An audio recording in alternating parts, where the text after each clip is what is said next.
નમસ્કાર, સ્વાગત છે આપનું લોકમંચમાં અને આપની સાથે હું છું શિવાની। હાલમાં સ્થાનિક સ્વરાજ્યની ચૂંટણી નજીક છે અને ત્યારે જ એ પહેલા જ ગુજરાતમાં સમાન નાગરિક સંહિતા એટલે કે યુનિફોર્મ સિવિલ કોડ યુસીસીને લઈને રાજ્ય સરકારે આજ મહત્વની જાહેરાત કરી અને આ પહેલા 2022ની વિધાનસભા ચૂંટણી પહેલા પણ આ જ રીતે કમિટીની જાહેરાત કરી હતી। દેશમાં ફરી એકવાર યુનિફોર્મ સિવિલ કોડ એટલે કે સમાન નાગરિક સંહિતાની બાબતને લઈ જે છેલ્લા કેટલાય સમયથી ચર્ચા ચાલી રહી હતી, હવે ઉત્તરાખંડ બાદ ગુજરાતમાં આ યુસીસીને લઈને આજે સીએમ મુખ્યમંત્રી ભૂપેન્દ્ર પટેલ દ્વારા આ મહત્વની જાહેરાત કરવામાં આવી।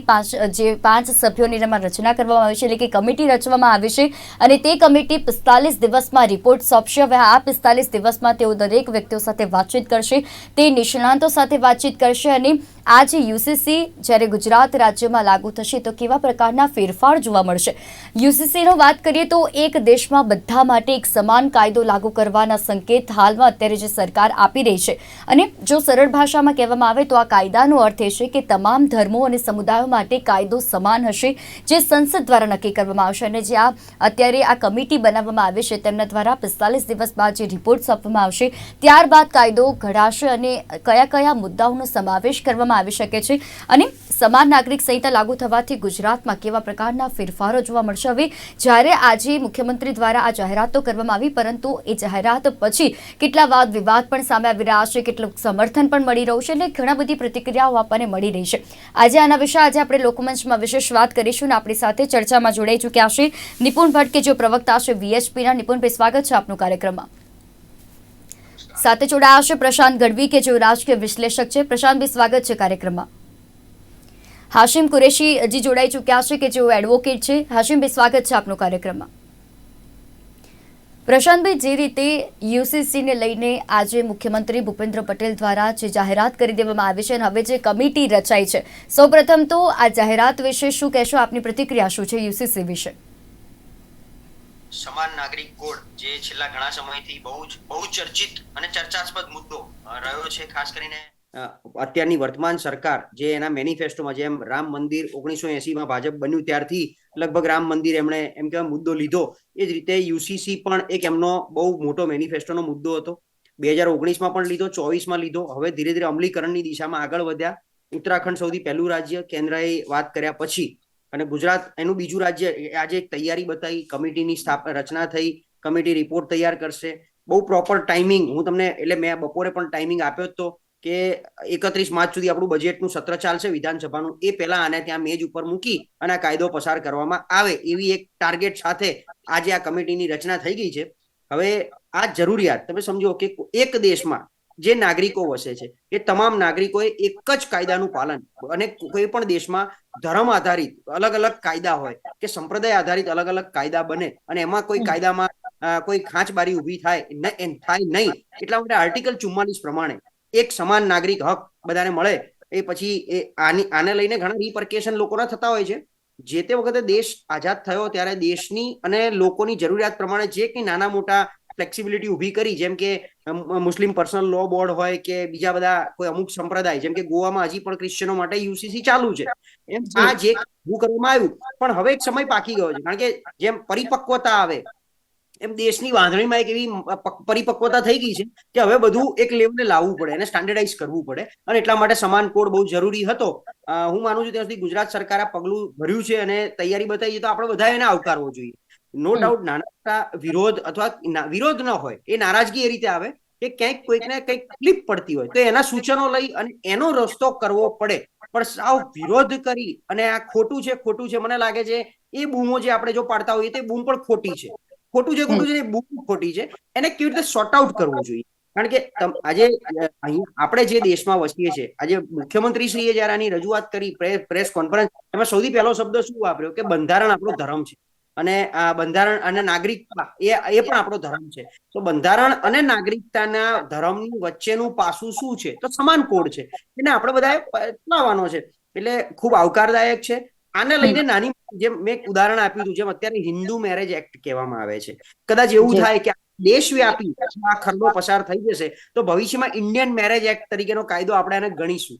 એક એક્ઝામ્પલ, કદાચ એક મારું ગેસ છે, આ એક આકલન છે, તો આવું પણ થઈ શકે। જેમ અત્યારે મુસ્લિમ પર્સનલ લો બોર્ડ પ્રમાણે એમના મેરેજ એક્ટનો એક અલગ કાયદો હોય છે, આદિવાસી માંથી બાકાત રાખ્યા એના 2-3 કારણો છે, હું બીજા સ્કેલમાં સારી રીતે સમજાઈ શકીશ, પણ જી ઓવરઓલ આ કાયદો જરૂરી હતો અને બધા એ કાયદાને એના ફોલો કરી અને દેશને મજબૂત કરવાનો છે. આપણે બધા નાગરિક તરીકે, જેમ દેશ નાગરિક તરીકે તમને જે મૂળભૂત હક અને મૂળભૂત ફરજો આપે છે, એમ આપણે પણ એ ફરજો નિભાઈ અને દેશને મજબૂત કરવાનો છે. એનું આ એક પહેલું પગલું છે. બિલકુલ. અને દેશને મજબૂત કરવા માટે આપણે જે દેશ અને કહી શકીએ કે જે રીતે વિકસિત ભારત આપણે જોઈ રહ્યા છે, અને તેનું જે આ પગલું ઉઠાવવામાં આવી રહ્યું છે કે જો આ પ્રકારે યુસીસી લાગુ થાય તો ઘણી બધી રીતે વિકાસ પણ થઈ શકે છે. નિપુણભાઈ, આપની પાસેથી પ્રતિક્રિયા મેળવીશું કે એક વીએસપી ના પ્રવક્તા તરીકે આપનું શું માનવું છે કે જે આ યુસીસી વિશે જાહેરાત કરી છે અને જે આ 5 કમિટીની રચના કરી છે તેના વિશે? જી બેન, દક્ષેશભાઈએ જેમ ભાઈએ કીધું એ રીતે આ જે યુસીસીઆઈ ની જે 5 મેમ્બરોની જે રચના કરી, એની અંદર જે 45 દિવસનો સમય અને એની અંદર રિપોર્ટ સોંપવાની વાત કરી, આ ગુજરાત સરકારને અને ગુજરાત સરકારના તમામ મિનિસ્ટર, જે મુખ્યમંત્રી, એમને બહુ જ અભિનંદન. ખરેખર આ ગુજરાત સરકારે બહુ સારું એક ડિસિઝન લીધું અને કમિટીની રચના કરી અને 45 દિવસની અંદર રિપોર્ટ અને કદાચ નહીં પણ કાયદો પણ બની જશે. એટલે એ સરાહનીય કામ છે અને ગુજરાત સરકારે બહુ પ્રશંસનીય આ કાર્ય કર્યું, રચના કરી. અને જે આપણને ખબર છે ઉત્તરાખંડના જે રચના થઈ એની અંદર પણ રંજન દેસાઈ, તેઓ પોતે સુપ્રીમ કોર્ટના જે જજ છે, એમણે પણ આની અંદર એમને કમિટીમાં હતા અને ગુજરાતમાં પણ એ જ કમિટીમાં છે. એટલે આમાં ખરેખર આ બધા માટે લાભદાયી અને એક જ કાયદો નાગરિક સંહિતાની અંદર જે એક જ કાયદો એ હોવો જોઈએ. એટલે બહુ સરાહનીય કાર્ય ગુજરાત સરકાર કરી રહી છે. બિલકુલ. હાસેમભાઈ, આપ એક એડવોકેટ છો, એક કાયદા કે અહીંયા વાત થઈ રહી છે, કારણ કે કાયદો અહીંયા મહત્વપૂર્ણ ભૂમિકા ભજવશે. જ્યારે 45 દિવસ બાદ રિપોર્ટ સોંપવામાં આવશે અને ત્યારબાદ જે કાયદો અમલમાં આવશે, એક કાયદાકીય રીતે જો આ યુસીસી ને જોવામાં આવે તો ગુજરાત રાજ્યમાંથી લાગુ થવું કેટલું જરૂરી? સૌથી પહેલા સવાલ એવું છે કે આ જે સબ્જેક્ટ છે એ આપણો આર્ટિકલ 44 નું સબ્જેક્ટ છે. જી.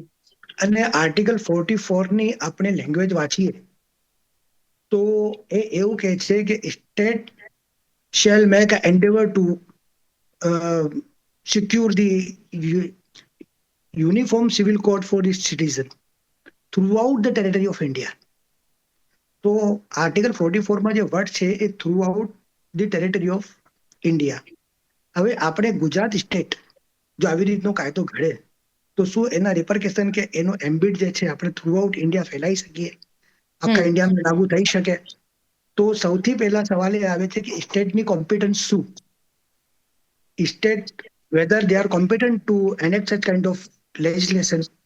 બીજું કે આર્ટિકલ 13 જે છે એના એમ્બિટથી આ સબ્જેક્ટ બહાર છે. જેટલી પણ કોમ્યુનિટીને આપણે ઇન્ડિયામાં, આપણી સેક્યુલર કન્ટ્રી છે, આપણે બધાના હિન્દુ, પારસી, ક્રિશ્ચન, મુસ્લિમ બધાના સેપરેટ પર્સનલ લોસ છે. એ પર્સનલ લોસ જે છે એ પોતે in itself this acts are a uniform in nature. કારણ કે બધાનું કલ્ચર, રીતિ રિવાજ, રિલિજન એ અલગ છે. તો એ યુનિફોર્મ કોડમાં ના આવી શકે. એટલા માટે બધાને આપણે યુનિફોર્મલી બધાને પોતપોતાના પર્સનલ લો આપી દીધા. અને એ પર્સનલ લો જે છે એના લીધે આપણે યુનિફોર્મ છીએ. કારણ કે આપણી જે સંસ્કૃતિ છે, આપણો જે કલ્ચર છે ઇન્ડિયાનું, આપણું કોન્સ્ટિટ્યુશન છે, એ આપણને જે આર્ટિકલ 25માં રિલિજિયસ પ્રોપેગેશનનું જે આપણને રાઈટ આપે છે, તો એ રાઈટ નીચે આખા આ યુનિફોર્મ સિવિલ કોડ જે આપણી છે, એ તો યુનિફોર્મ સિવિલ કોડ જે છે એ તો ડાયરેક્ટિવ પ્રિન્સિપલ ઓફ સ્ટેટ પોલિસીમાં આવે કે એક ઓબ્લિગેટરી નથી સ્ટેટ ઉપર કે આવો કાયદો હોવો જ જોઈએ. જ્યારે આપણે કોન્સ્ટિટ્યુશન ફ્રેમ કર્યું ત્યારે આપણે એ વસ્તુ ઉપર એ નક્કી થયેલા કે જ્યાં સુધી 100% કન્સેન્સસ બધી કોમ્યુનિટીનું ના લેવામાં આવે ત્યાં સુધી કોઈ કોમ્યુનિટીની સામે કાયદો બનાવવામાં ના આવે કે એમના પર્સનલ લોને ડિસ્ટર્બ કરવામાં ના આવે. આપણે સૌથી પહેલા આપણી પ્રજાને એજ્યુકેટેડ કરવી જોઈએ અને એ લોકો પોતે જ્યારે એક યુનિફોર્મ પ્લેટફોર્મ પર આવે ત્યારે આપણે એવી રીતના લો બનાવીએ તો ઇટ્સ અ મિનિંગફુલ. પણ આપણે આવી રીતની એક્સરસાઇઝ જ્યારે તમે કોઈ કોમ્યુનિટીને કોન્ફિડન્સમાં ના લો, તમે એ લોકોને એજ્યુકેટેડ ના કરો. આપણે અમેરિકા અને યુરોપ નથી થઈ ગયા. આજે પણ આપણે ઘણા પછાત છે આ વસ્તુમાં. આપણું કલ્ચર આખું અલગ છે. આપણે આજે પણ રીતિ રિવાજ રૂઢીને માની રહ્યા છે. તો એવી પોઝિશનમાં આ તો થોપવું થયું કે તમે એમની ઉપર થ્રસ્ટ અપોન કરી રહ્યા છો. એ લોકોની મરજીથી નથી કરી રહ્યા. અહીંયા સવાલ મરજીનો છે. અને એમાં પણ પર્ટિક્યુલરલી આ જે સબ્જેક્ટ છે આ સબ્જેક્ટ મેં તમને કીધું એ પ્રમાણે કે આર્ટિકલ 13 ના એમ્બિટમાં જ નથી આવતો. તો સ્ટેટ પણ એમાં સ્ટેટ ના માની શકાય, કારણ કે સ્ટેટ આવી રીતના એનેક્ટમેન્ટ કરી જ ન શકે પર્સનલ લો જેવા, કારણ કે આ એક જે છે આખી પર્સનલ બિલીફની વિગત છે. હું એક્ઝામ્પલ આપું આપને. આપણે હિન્દુ રીતિ રિવાજ મુજબ આપણે જ્યાં સુધી 7 ફેરા નહીં લઈએ આપણું લગ્ન થવાનું નથી. જી આપણે અમુક જગ્યાએ પૂજા પાઠ નહીં કરીએ, આપણું ત્યાં જે આપણી બિલીફ જે છે એ સંતોષકારક નહીં રહે.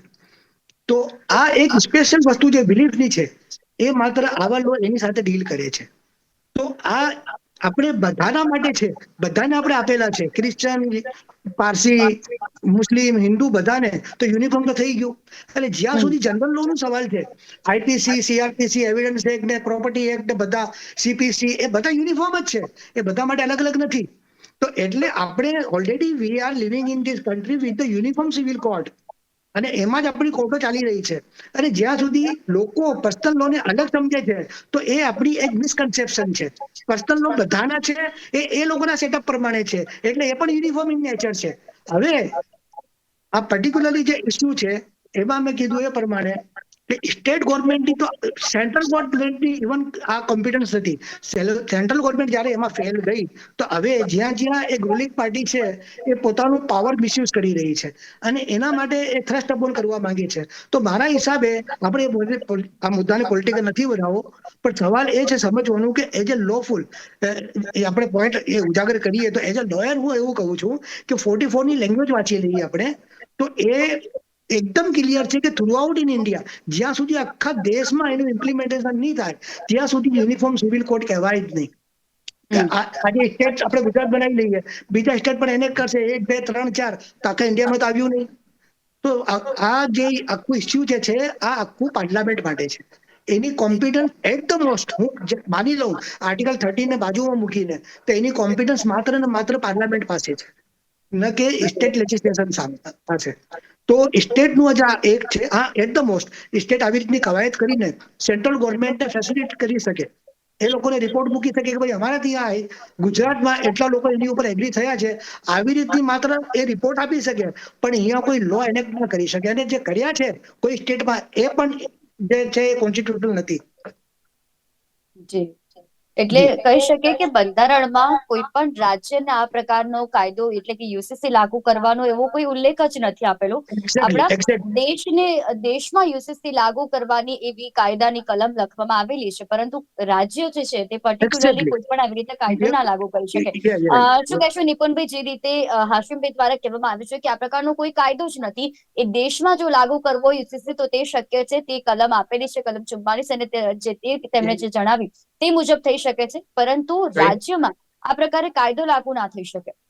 બેન, એ મારો અને તમારો અલગ અલગ એ ભાઈનું મત હોવી શકે, પણ જેની અંદર સુપ્રીમ કોર્ટના જજ, રિટાયર્ડ જજ રંજનાબેન દેસાઈ અંદર ઇન્વોલ્વ હોય અને એ કમિટીના મેમ્બર તરીકે હોય તો એ મારે તમારે આ વિષયનું કહેવાનું કે આમાં આ કાયદો છે, આવું બંધારણમાં કલમ છે કે નહીં, એ નક્કી કરશે. અને બીજું કે રાજ્ય સરકારે ભાઈએ કીધું ભાઈ અહીંયા ટ્રાફિકના નિયમોનું અહીંયા ટ્રાફિકનું કેવું છે, હૈદરાબાદની અંદર ટ્રાફિકનું કેવું છે, મુંબઈમાં ટ્રાફિક કેવો છે, તો અલગ અલગ રાજ્ય અલગ અલગ રીતે એના નાગરિકો માટેનો વ્યવહારનું એ કરી શકે છે. એવી રીતે આ પણ જે દરેક રાજ્ય અલગ અલગ રાજ્યની અંદર અલગ અલગ જે યુસીસી છે, જેમ ઉત્તરાખંડમાં થયું એવી રીતે ગુજરાતમાં થશે. અને તમારે કદાચ કઈ તમને પ્રોબ્લેમ હોય, તમારે કઈ પેલું હોય તો તમે એના માટે વિરોધમાં લડી શકો છો. એમાં કોઈએ તમને રોક્યા નથી. તમે એનો વિરોધ પણ કરી શકો છો, અથવા તમે એ કાનૂની રૂએ પણ એનો વિરોધ કરી શકો છો. તમે એમાં ક્યાંય પણ કોઈ સરકારે કે કોઈ પણ એમ પક્ષના મેમ્બરોએ તમને ક્યાંય પણ રોકવામાં નથી આવ્યા. એટલે મારું કહેવું એ જ છે કે આ બંધારણમાં છે કે નથી, એ કાયદો ઘડવા વાળા, કાયદો અમલમાં લાવવામાં એ નક્કી કરશે. જી પ્રશાંતભાઈ, આપના મતે ગુજરાત કેટલું તૈયાર છે યુસીસી કાયદો લાવવા માટે? હું એની ઉપર ચર્ચા કરું. મને લાગે છે હાશિમભાઈ, આર્ટિકલ 44 એ આર્ટિકલ 35 અને 36 ના એક્સટેન્શન પ્રમાણે ડીપીએસપી પોલિસી જે સ્ટેટ પોલિસી છે અને આ લાવવા માટે એટલા માટે સ્ટેટ કેમ લાવે, હવે તમે આનું લોજિકલ રીઝન સમજો કે લોકસભા અને રાજ્યસભામાં ખરડો પસાર થાય અને રાષ્ટ્રપતિની જે મોહર લાગશે એના માટે દરેક સ્ટેટમાંથી કંકરન્સ મળવું, જેવી રીતે આપણે વન નેશન વન ઇલેક્શન લાવવું હોય તો દરેક રાજ્યની સંમતિ જોઈએ. એટલે ડીપીએસપી અંડર આર્ટિકલ 35 અને 35, હું વકીલ નથી, હું ક્યાંક ખોટો હોઈ શકું, પણ તમે જે બોલ્યા એનું મેં વાંચન કર્યું એટલે મને ખ્યાલ આવ્યો કે ડીપીએસપી હેઠળ દરેક સ્ટેટે પણ આ ખરડો પસાર કરવો પડશે.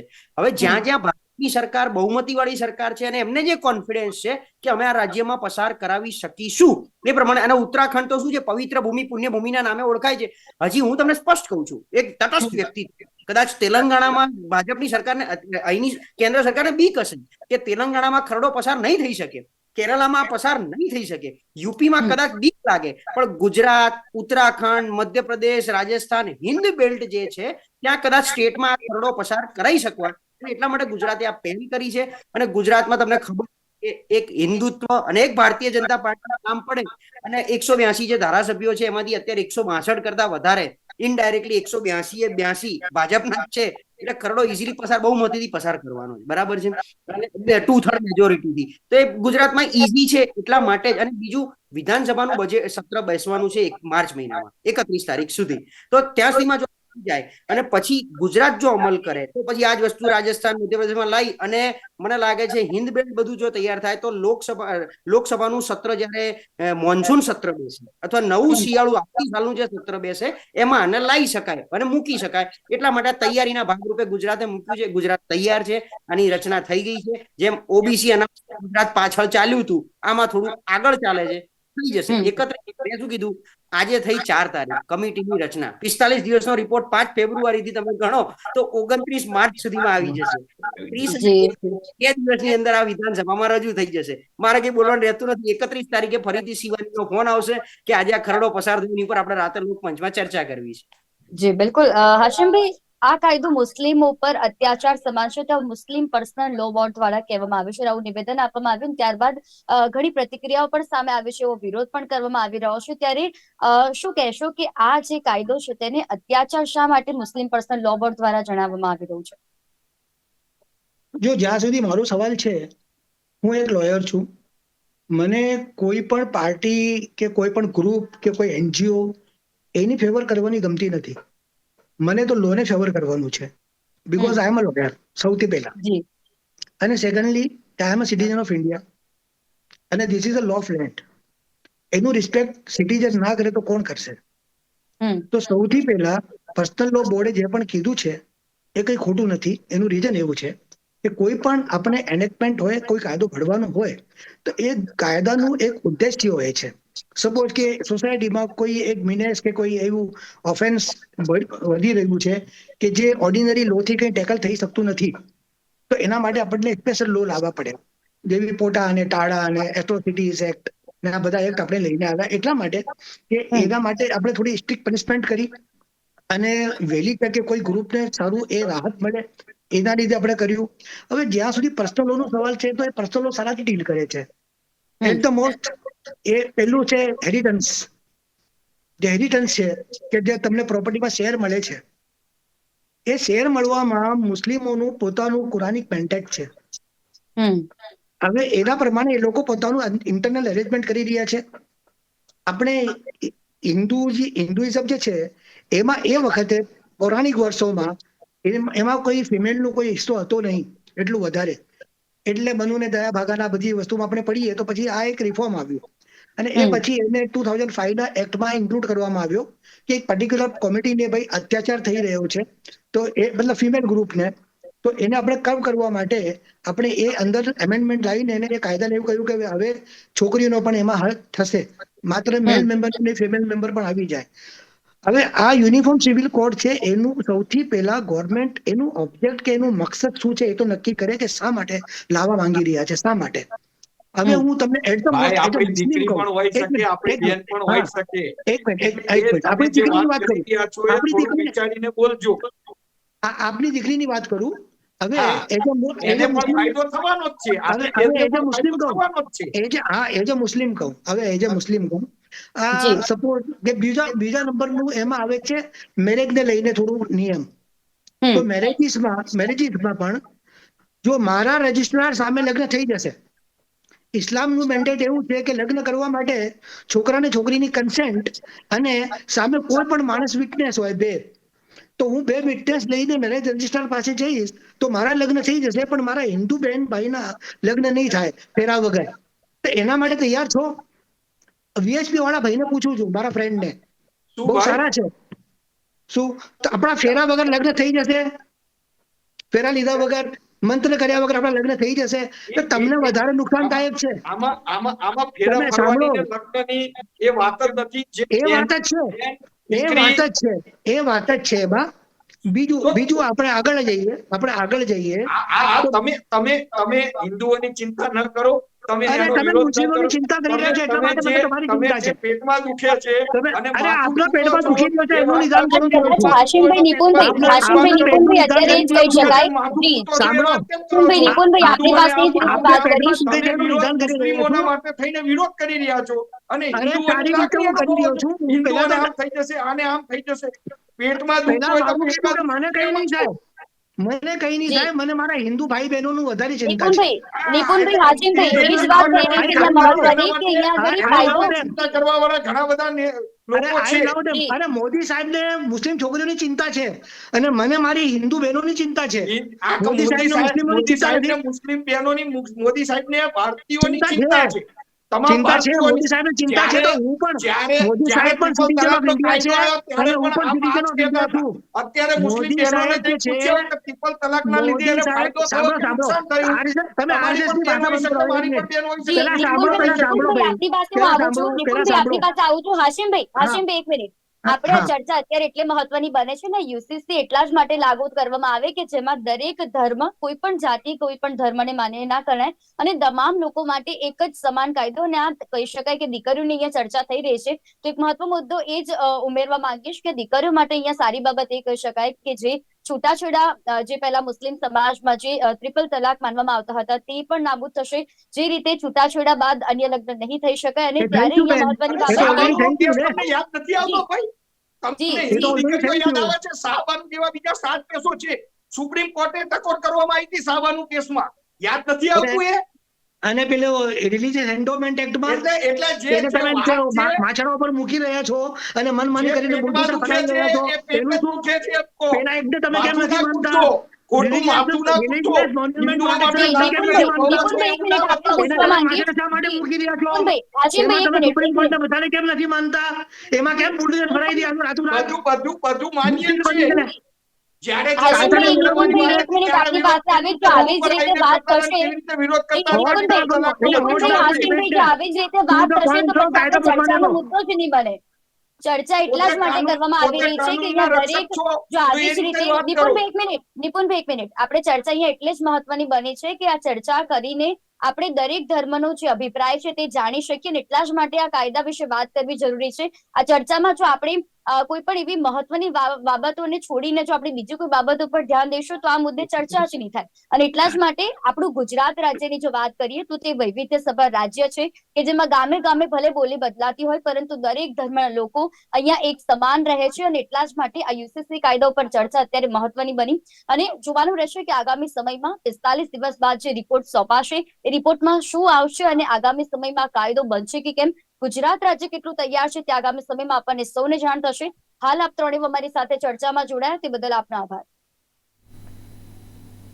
તો જે રીતે યુસીસી મુદ્દે અહીંયા ચર્ચા અને ગરમાવો જે અહીંયા ચર્ચામાં જામી રહ્યો છે એવો જ ગરમાવો ક્યાંક અહીંયા રાજકારણનો મુદ્દો બનાવીને બહાર પણ જામી રહ્યો છે. પરંતુ મહત્વની બાબત એ છે કે જે અહીંયા મુદ્દાઓને સમાવેશ કરવામાં આવ્યો છે દરેક વ્યક્તિ માટે, દરેક દેશના નાગરિક માટે આ ખૂબ જ જરૂરી છે. અને જ્યારે ગુજરાત રાજ્યની વાત કરવામાં આવે તો જેમ ગામે ગામે બોલી બદલાય છે તેમ ગુજરાત રાજ્યમાં પણ અલગ અલગ ભાષા, અલગ અલગ ધર્મ, અલગ જાતિના લોકોનો સમાવેશ થાય છે.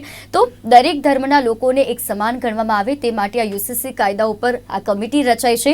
હવે આ 45 દિવસ બાદ શું રિપોર્ટ આવશે, કારણ કે ઘણા નિષ્ણાંતોને અહીંયા મત લેવામાં આવશે. 45 દિવસમાં આ 5 જે વ્યક્તિઓની જે નિમણૂક કરવામાં આવી છે તે ચર્ચા કરશે. અનેક નિષ્ણાંતોની સલાહ લીધા બાદ આ યુસીસી કાયદો અમલમાં લાવશે કે કેમ તે 45 દિવસ બાદ આપણને સૌને ખ્યાલ આવશે. પરંતુ આ જે યુસીસી કાયદો છે તે દરેક ધર્મો, દરેક સમુદાયો માટે સમાન રહેશે અને જે ત્યારબાદ 45 દિવસ બાદ આપણને ખ્યાલ આવશે કે ગુજરાત કેટલું તૈયાર છે ને આ યુનિફોર્મ સિવિલ કોડ જે આ કોમન સિવિલ કોડ કહેવામાં આવે છે તે કેટલું કોમન હશે તે આગામી સમયમાં આપણને સૌને ખ્યાલ આવશે. લોકમંચના કાર્યક્રમમાં હાલ બસ આટલું જ. ફરી મળીશું આ વિષયની સાથે. ત્યાં સુધી મને રજા આપશો. નમસ્કાર.